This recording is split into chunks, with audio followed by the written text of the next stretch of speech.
परीला घेऊन गेले आज तिच्या आवडीच्या बागेमध्ये. तिला त्या बागेमध्ये खूप आवडतं आणि मला त्या बागेमध्ये अजिबात आवडत नाही. कारण तिथं खूप सारं असं जास्त कालवा, सगळे माणसं वगैरे खूप सारे लेकरं ते नाचते आणि जास्त कालवा असतो, म्हणून मला तिथं अजिबात आवडत नाही. पण परीला खूप आवडतं. तिथं खूप सारे खेळणे, त्यामुळे तिला तिथं एन्जॉय करायला खूप आवडतं.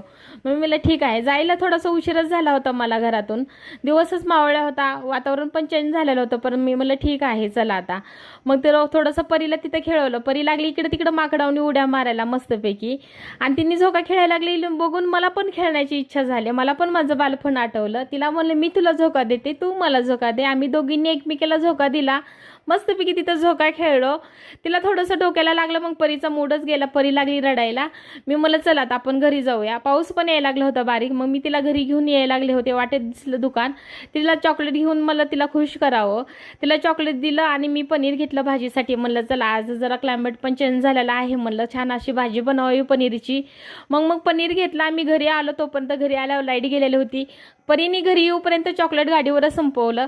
ठीक आहे म्हणलं. घरी आले, लाईट आल्याच्या नंतर भाजीची तयारी केली. मस्त अशी छान भाजी केली. आज खूप धावपळ झालेली होती, तरी पण म्हणलं चला आता पनीरचं भाजी बनवायची. मला 8 तास आहे, तरी पण मी केला.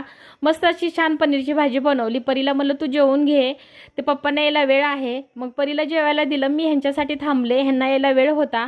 ह्यांनी आल्यावर आम्ही दोघांनी जेवण केलं मस्तपैकी. आजचा दिवस माझा असा गेला. भेटू उद्याच्या ब्लॉगमध्ये. तोपर्यंत बाय.